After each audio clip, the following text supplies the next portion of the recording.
So welcome to the first session of the data improvement track at our best practices conference. This session is going to be focused on quality and data improvement. Our presenter is Ms. Sonja Armbruster, joining us from Kansas today. Ms. Sonja Armbruster teaches full-time in the Department of Public Health Sciences at Wichita State University.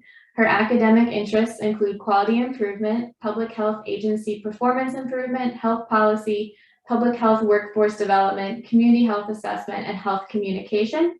Sonja supports the work of the Midwestern Public Health Training Center and also provides training and technical assistance to state, local, tribal, and territorial health public health departments through her role as a performance improvement consultant for the Public Health Foundation. So I will turn it back over to you. Awesome. Well, thank you. And I'm looking forward to learning and listening with you all today. I have some information to share. We're going to do a poll after a little bit and hopefully land on the things that matter most to you. I'll be watching the chat throughout. I'm most curious about what brings you to this session. So I sincerely hope that we get to learn together because I think there's so much to share together. So Emma, can I get a nod that this shared correctly? Awesome. So welcome in. We're going to talk about thinking about beginning steps in quality improvement and beginning steps into thinking about improving our data. So with that, our agenda is to define quality improvement in public health, talk about options for assessments, and when those assessments are organizational assessments to think about how we can lead quality improvement for more effectively within agencies. We're going to talk a little bit about flow charting and cause and effect diagramming. These are two QI tools that I use in virtually every quality improvement project that I help convene or lead. So I think they are fundamental to success. And we are also going to just briefly talk about questions we should be asking of our data so that we can assure that we have data that helps us make the best information. So it's possible that everyone in this room has already seen this definition of quality improvement in public health. This is, first of all, I want to call your attention to the source citation. This came from the Journal of Public Health Management and Practice. And several of these names here are leaders in QI and public health. Bill Riley was a professor in Minnesota and led national QI work. Jack Moran has been a quality improvement expert for the Public Health Foundation for maybe 12 or 15 years. Liza Corzo at CDC, perhaps some of you know her in your work. Les Beisch is the Dean of Public Health and at University of Florida State University. I get those two mixed up.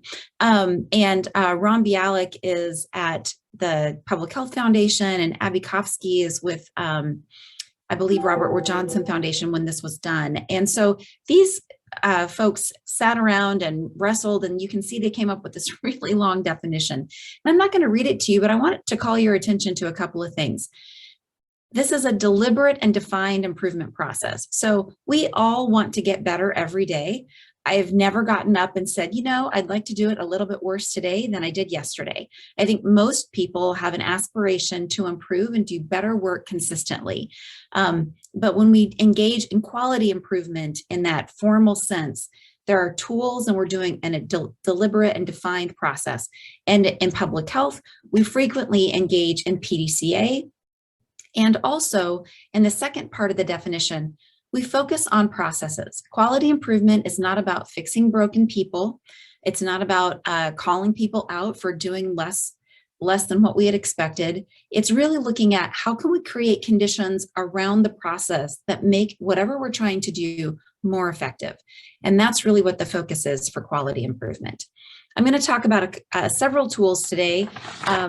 There are 75 tools in this quality improvement encyclopedia, and I use it all the time. My copy is really beat up. It's sitting here right next to me on my desk. I didn't plan that. It's just always here because I do a lot of this kind of work, and I think this is a really useful tool.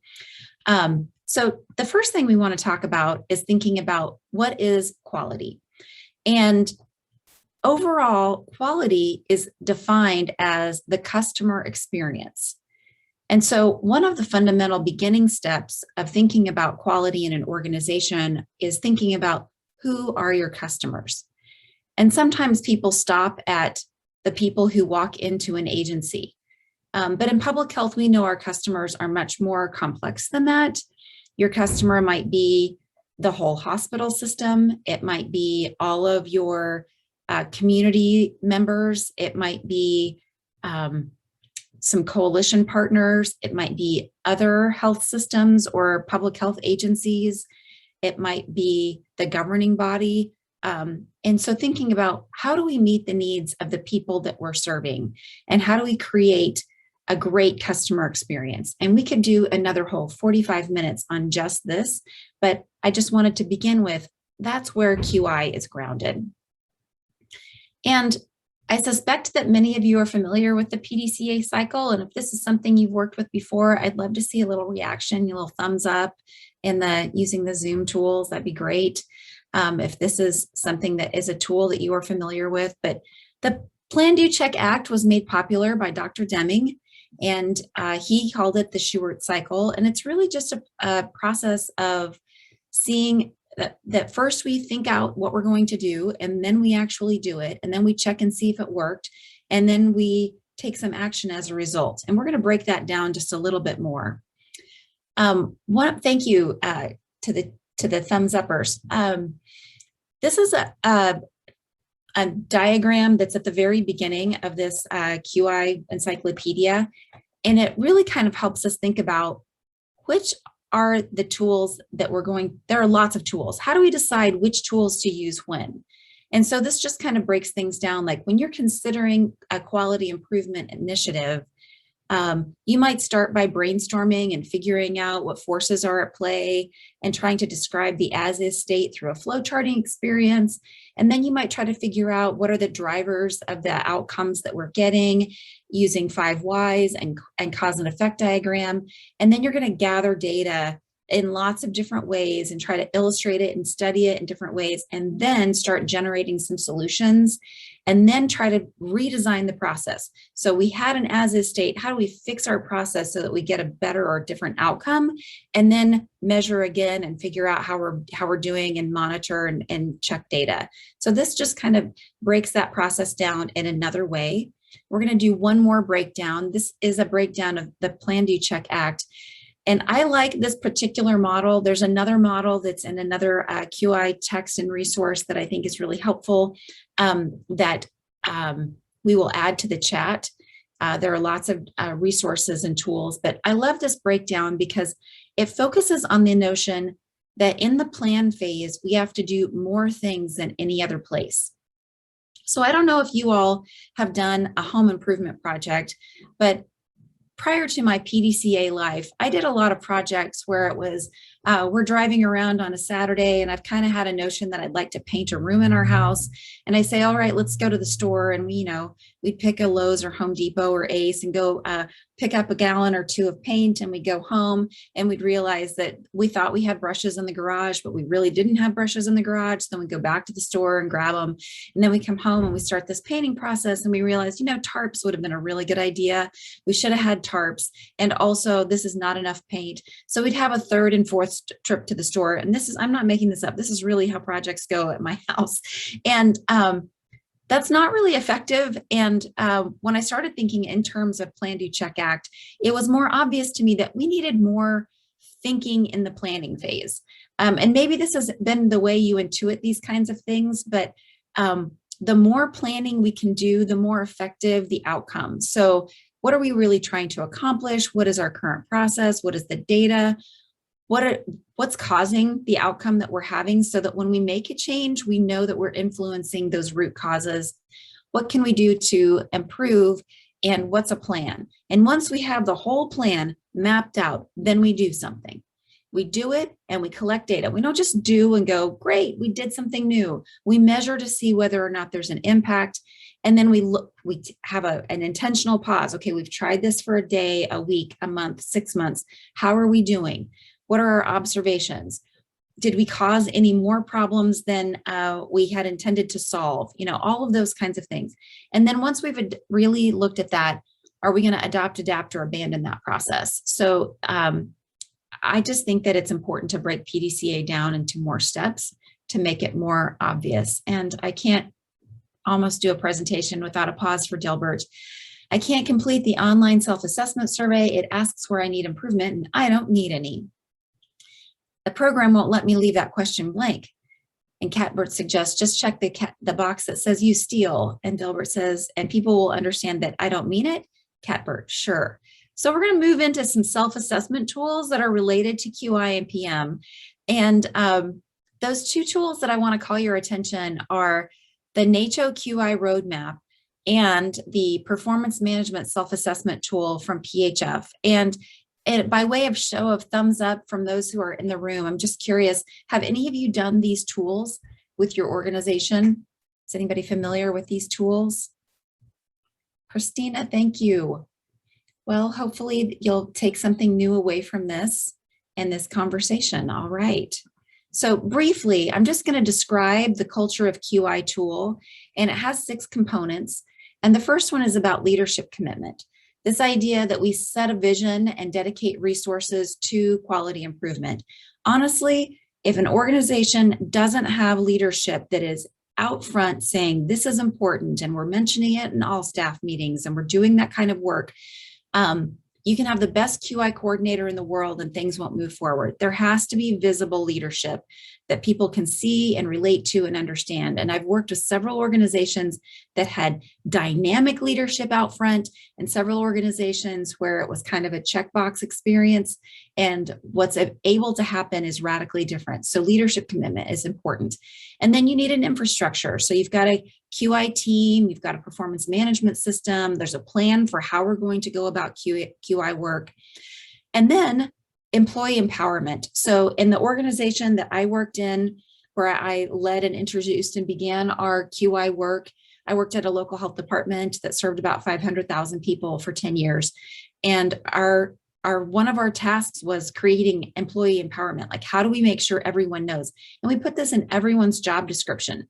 Every performance manager was responsible for leading a QI project every year, and every staff member was responsible for documenting participation in some way. So it didn't mean they had to lead a project, but what were they doing to help support, gather data, analyze data, that sort of thing. This culture of quality includes a focus on your customers. So how do we meet and co-design solutions with them? So it's not just doing things to them, but kind of the nothing about us without us perspective. And then QI projects cannot be done by one person. They require teamwork and collaboration. That is really fundamental to the work. And last but not least, we need to have this never-ending quest to improve. So I've seen lots of organizations begin and do some great QI initiatives, and they get people trained and a few projects happen. There's some show off at a QI staff meeting, and then other things happen, like we turn our attention to an opioid outbreak, or we turn our attention to COVID, or we turn our attention to some other infectious disease kind of thing that comes up.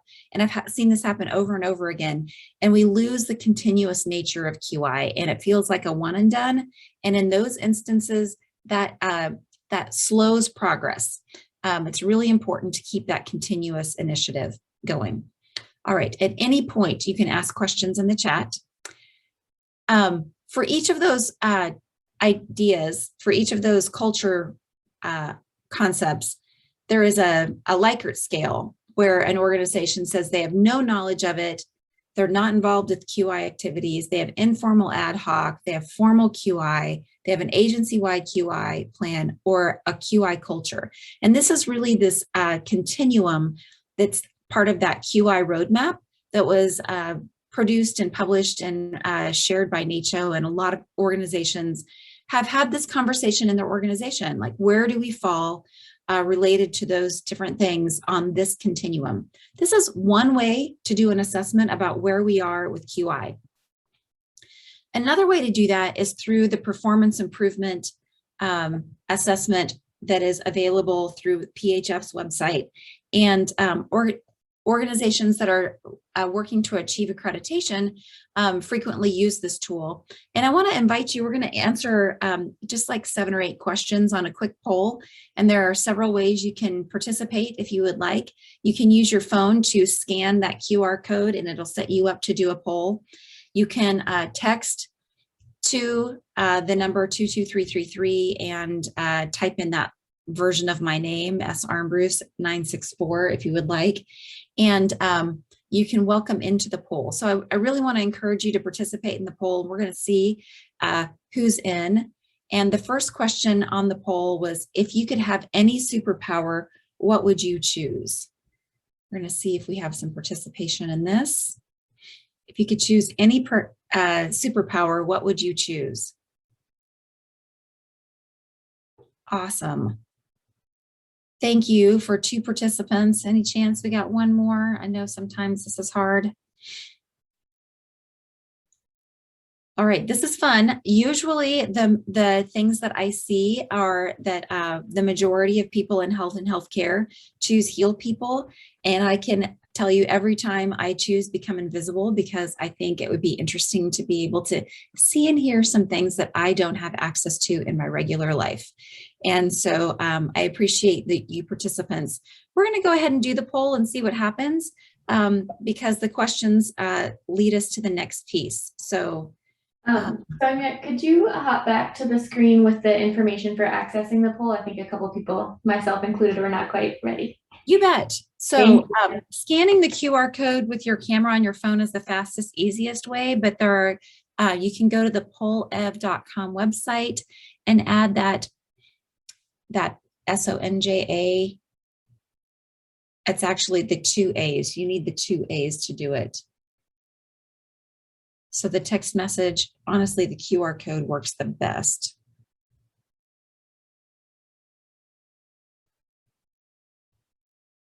All right, we'll pause.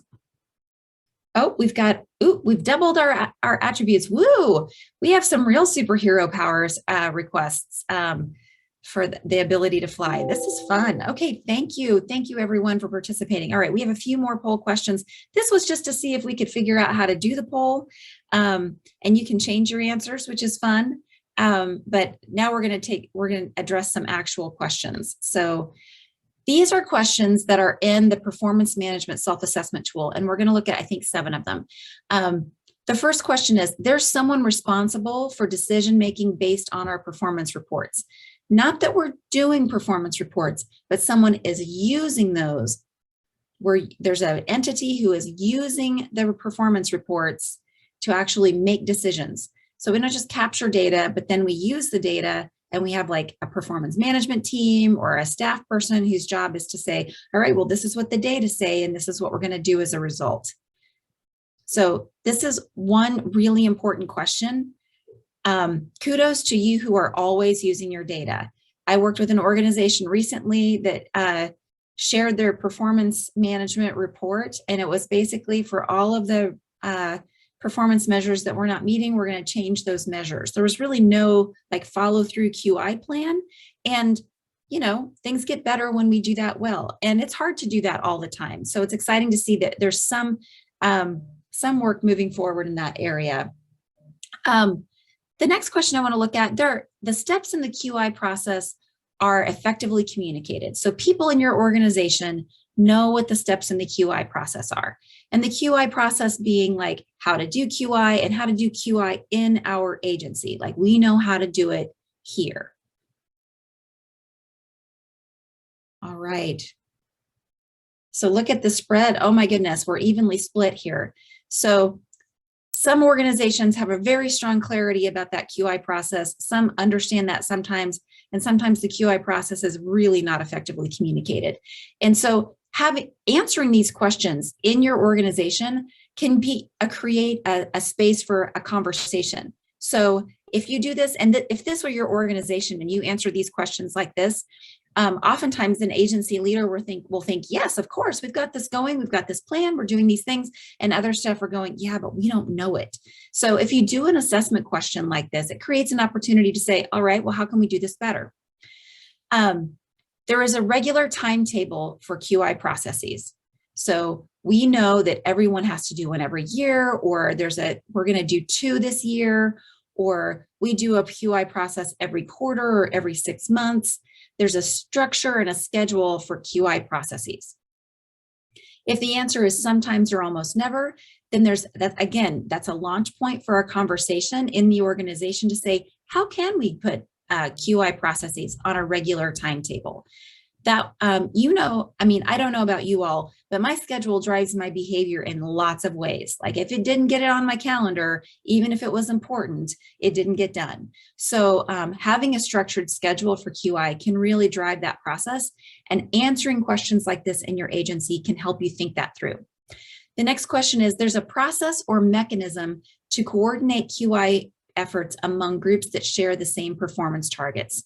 So let's say we have several teams that are responsible for improving maternal child outcomes, or several teams that are trying to assure that diseases get investigated. And there are some that are different kinds of communicable diseases. So sometimes, for example, people who are responsible for STI investigation are very different than the people who are investigating TB or Shigella. So we're trying to improve those targets, and we work together. So if we answer this question this way in our organization and say we're really not coordinating these efforts, maybe that's an opportunity to change, and this creates grist for the mill for action to change and work towards those outcomes. So again, these kinds of answers help you think through, okay, what do we want to do next? QI training is available to managers and staff. We've got QI training available.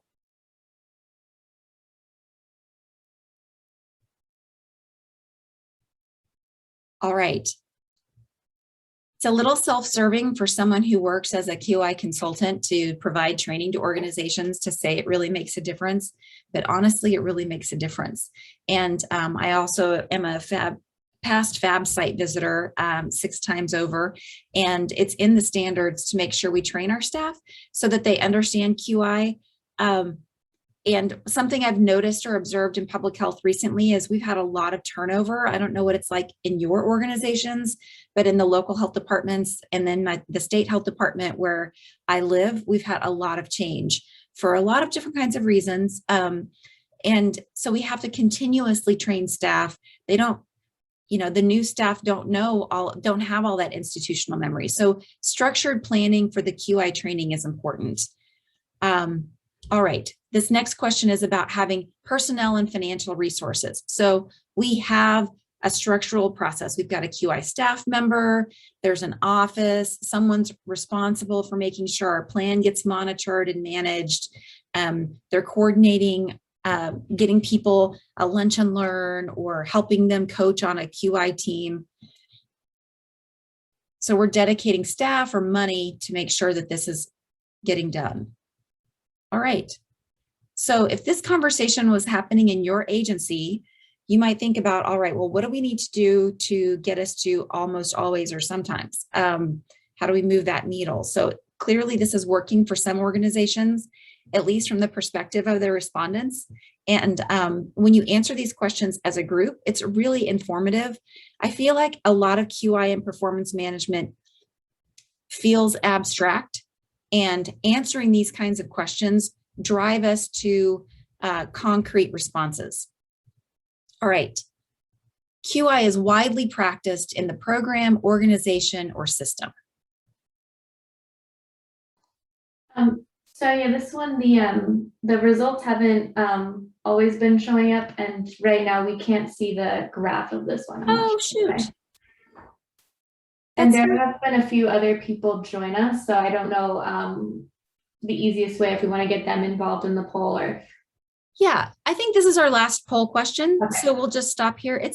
So you're not seeing the responses to this? You're not seeing the question. This one, we're not seeing the question either. Before, we've been able to see the question. Oh, that's very interesting because I see it and I'm sharing my screen. So I'm curious about, you know what? I'm just going to stop share for one moment and try sharing my screen again.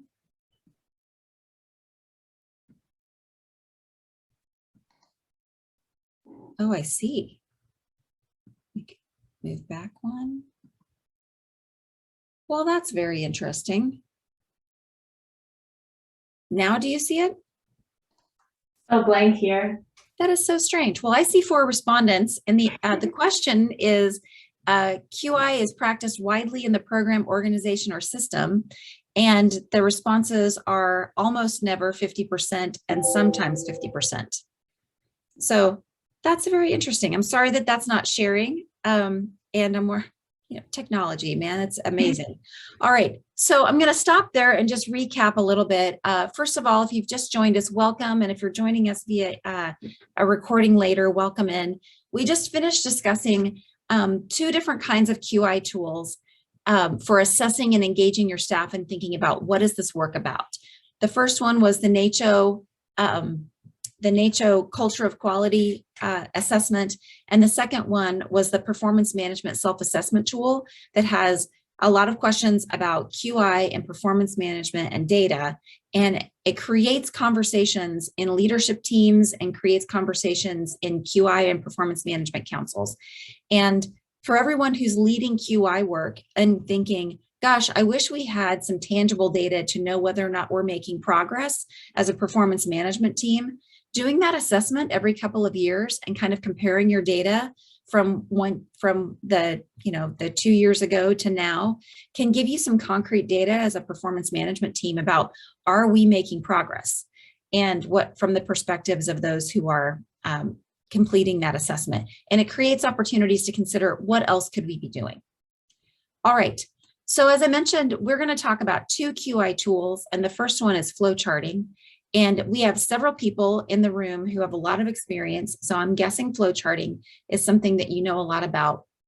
This is one of my very favorite quotes from W. Edwards Deming. If you can't describe what you're doing as a process, then you don't know what you're doing. So first of all, it's a little on the harsh side, but at the same time, think about something that you really know how to do.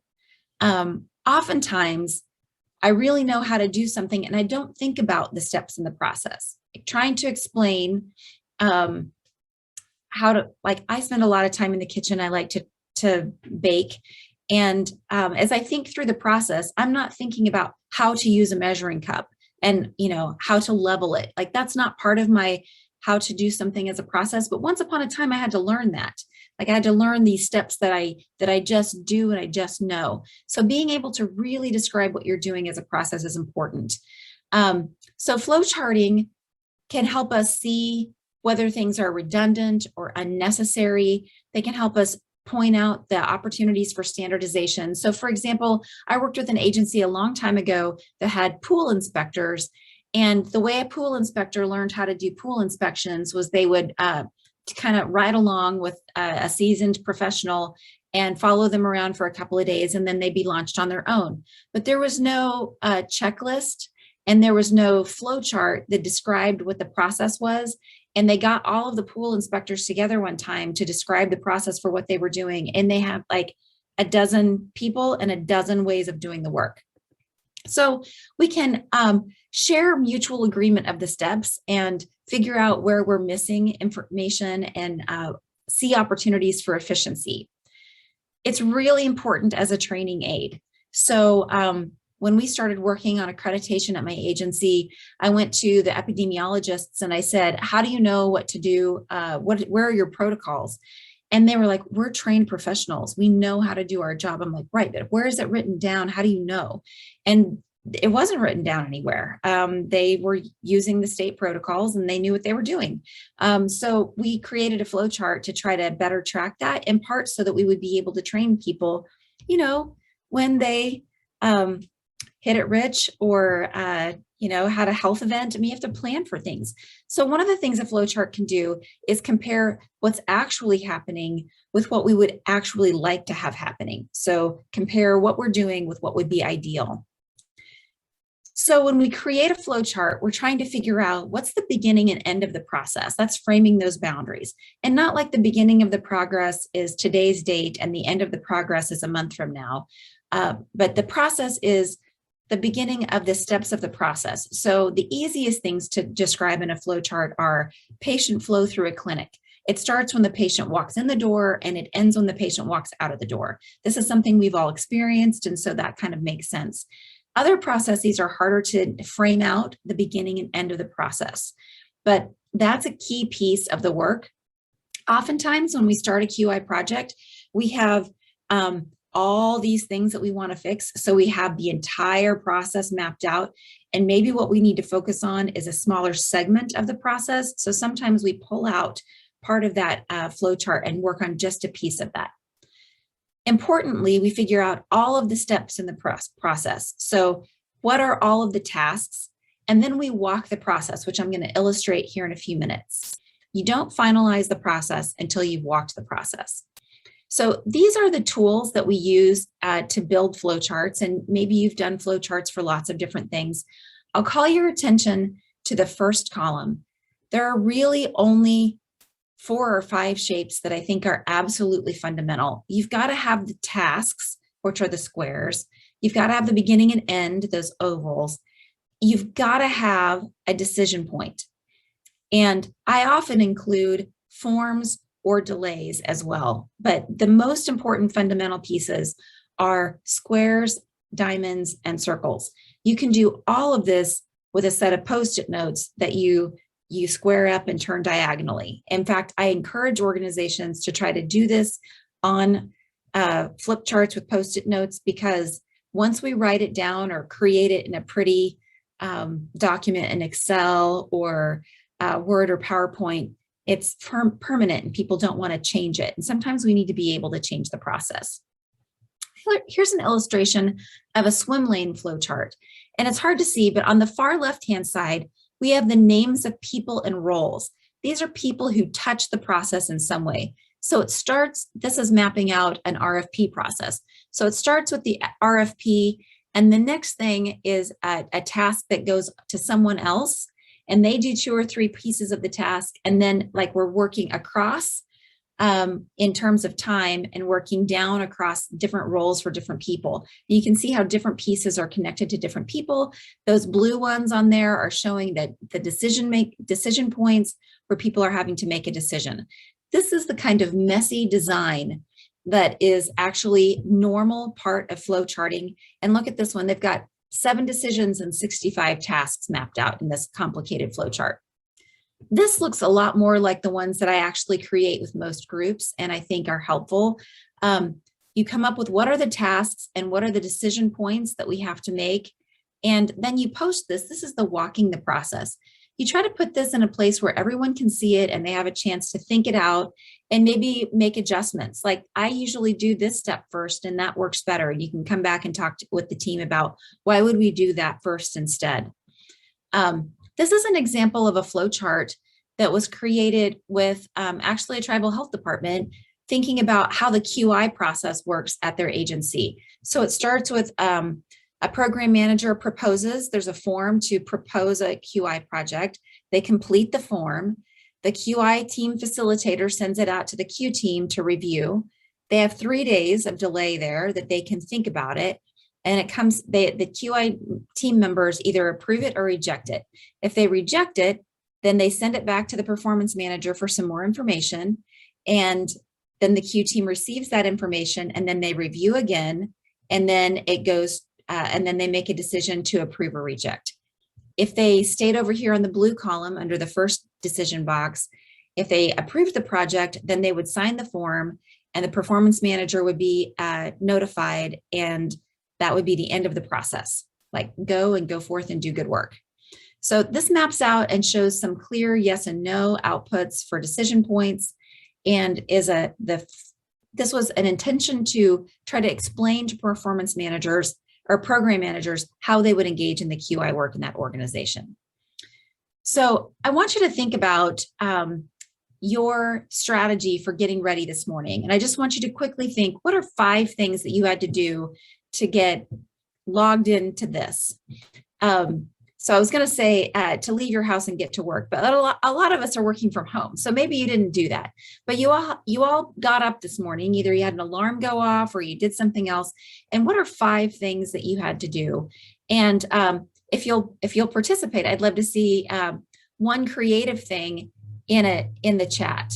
So what's one thing that's unique to you that maybe you do to get ready in the morning? So maybe you have chickens to feed. I've seen that before.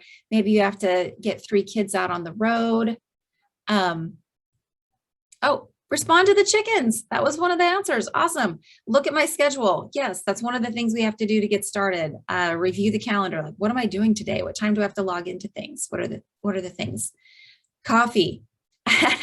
Coffee is required for a lot of people. That is, I think, what is the t-shirt, but first coffee. Some people have to get out and take care of pets. There are lots of activities that you have to do. Walking the dog being one of them. All right, we all have a unique series of things that we have to do. Whoops, let me go back. This is a potential flow chart for things that people have to do. We all have a number of decisions that we need to do in the morning.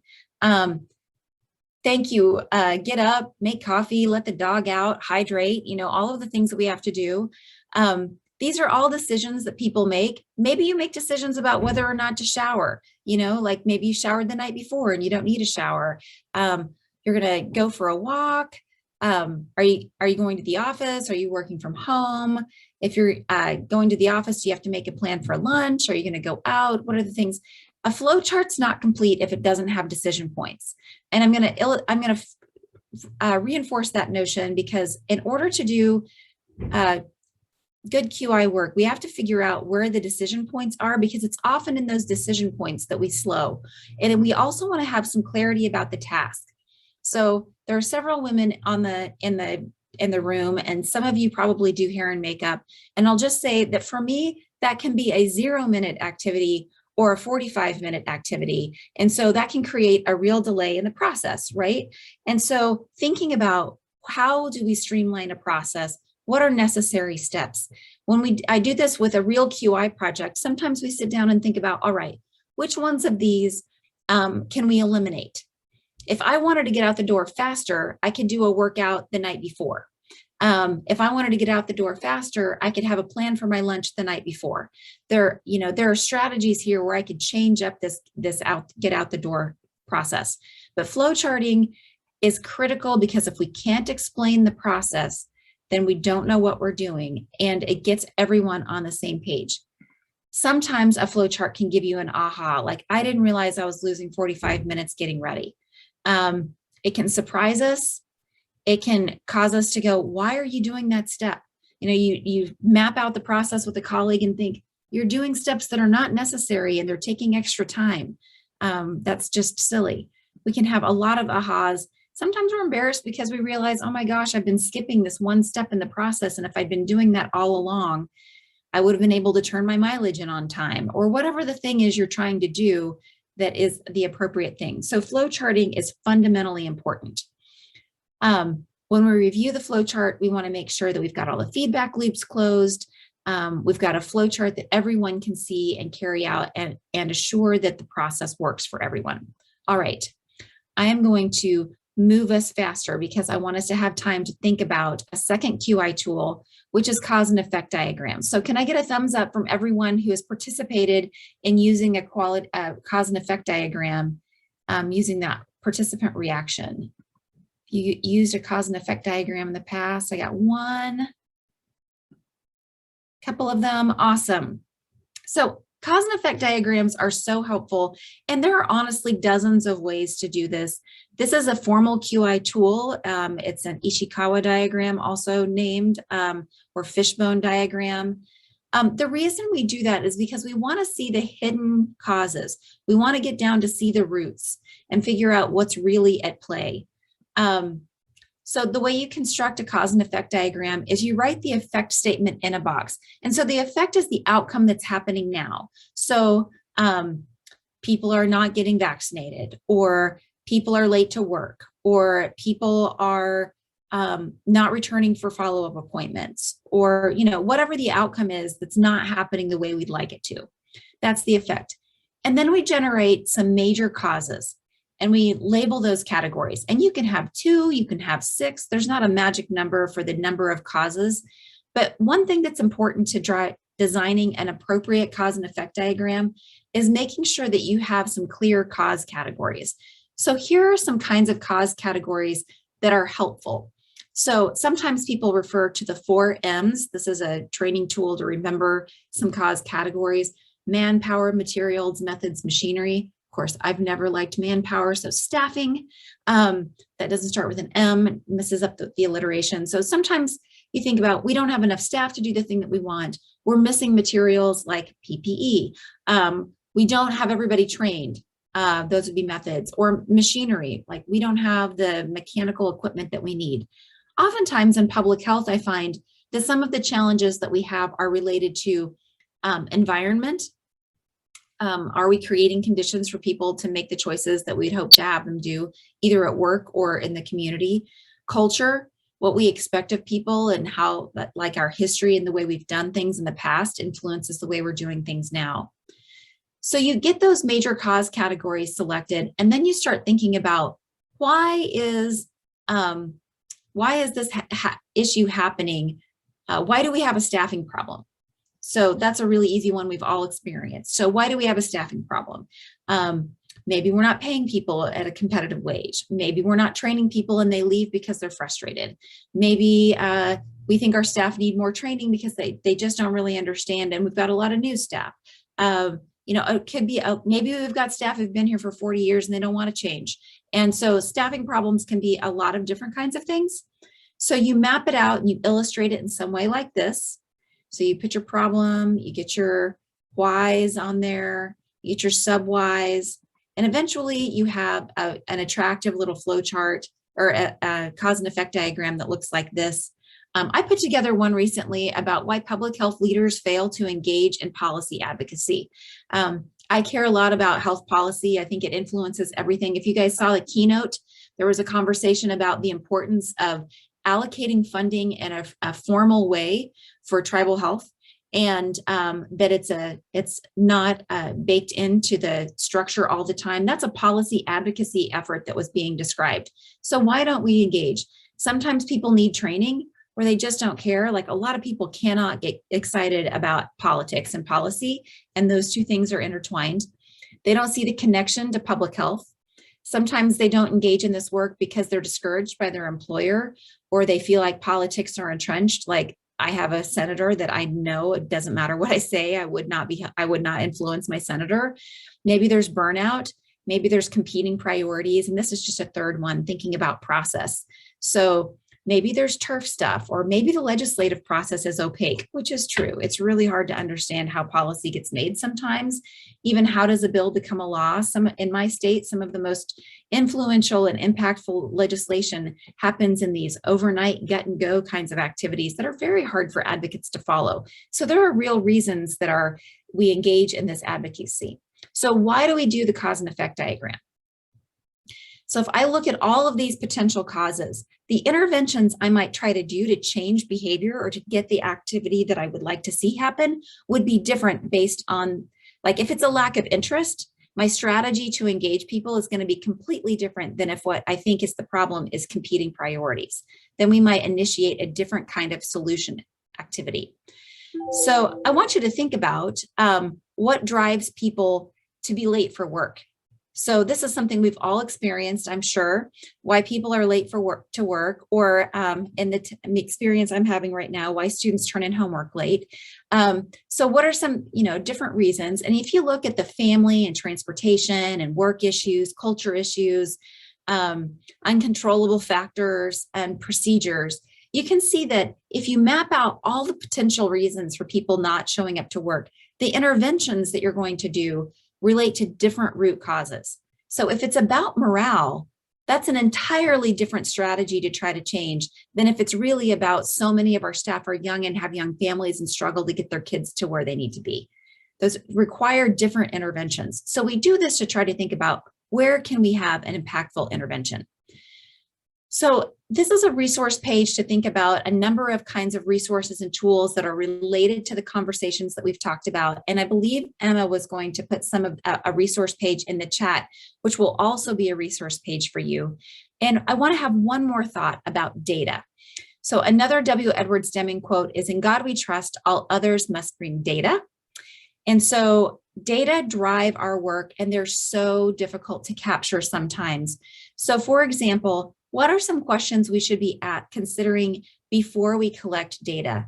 So an important thing is, why are we even trying to get this data? What is the question we're trying to answer? Because it's going to influence the way we go about collecting the data. So what is the purpose for collecting our data? And right before we were talking, before this session, Emma and I were talking about some opioid data, and the data might have been collected with a different purpose in mind. And now we want to use data in a data set that someone else collected for a different purpose. And that means that we have to do some re-engineering and thinking. So when we're collecting data, what is the purpose for the data? What type of data is going to be collected? Is it nominal? Is it sequential? Is it quantitative or qualitative? Where is the data going to be collected? So are we doing this in capturing participant experience at the end of we're going to do a quick survey at the end of this to evaluate this session. You're probably going to have a greater participation if we do it right now in the session than if we sent you an email link 3 weeks from now that said, remember that thing you did for an hour 3 weeks ago? We'd like to know how so where will that data be collected? Right here. Who's going to do it? When is the data going to be collected? These are all really fundamental questions that influence how are we going to train people to collect the data so that we get the data that we want. This is very important to assure consistency in the data and make sure that you have the outcomes that you want to see. And then what will we do with the data after we collect it? This is important because I don't know if you all have participated in creating a survey or an evaluation of some sort, but sometimes when we get together to do that work, we get curious about what else could we find out from these people? And we take what could be a 1, 2, 4 question survey and it turns into 25 questions. And then we have data that we're really not going to do anything with, like we're not going to use it to make any decisions. So we want to pare it down because we know that we will get more effective participation in collecting of the data if we are brief in the questions that we're asking with the data. So there are a lot of questions to ask, and we could do another whole several hours on how we would summarize and present the data. So beginning with the end in mind, you want to be sure to ask your questions in such a way, like how would we illustrate that on a bar chart? How would we know what that looked like on a chart over time? How will we use this data and how will we illustrate this data are really important drivers. And we know that we struggle to make progress on quality if we don't have good measures in place. So these data collection things are really fundamental to the work. So with that, I'm just going to end with some of those resources that are on the screen there. There are a lot of performance improvement and quality improvement and data collection resources out there to help you make progress on the things that you care about. And I'll stick around for questions and I'll turn it back to our moderator for a quick poll and some follow-up. Yeah, before we wrap up, we just want to make sure we leave space. If anyone has any questions, feel free to put them in the chat or to unmute. And while we're doing that, I'll also add, I added the resources to the chat that Sonja mentioned, and I will also now add the slides. So I'm watching the chat to see if there are any questions. I love questions. Curiosity is my #1 value. If there's anything that would add value to your experience today.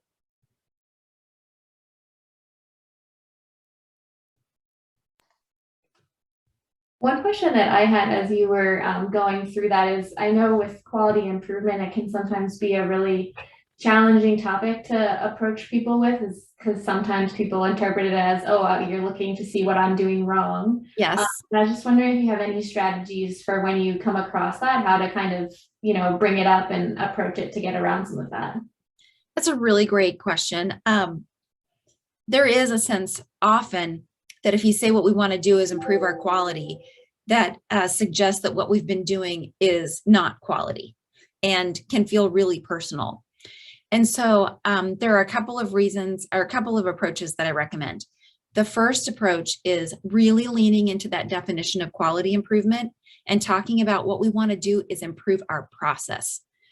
If we improve our process, which most people don't own, they own the work that they do, but they don't own the process. Like they didn't design the check-in process.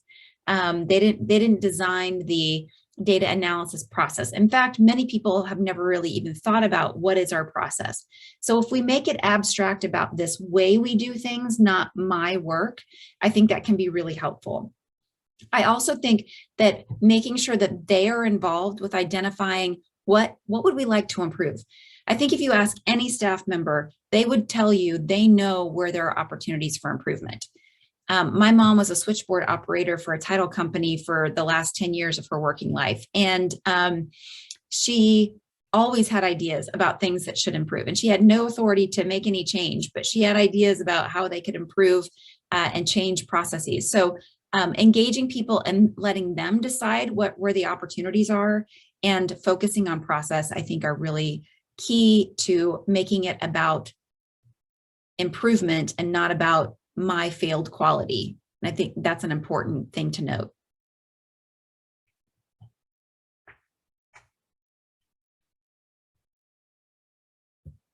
All right.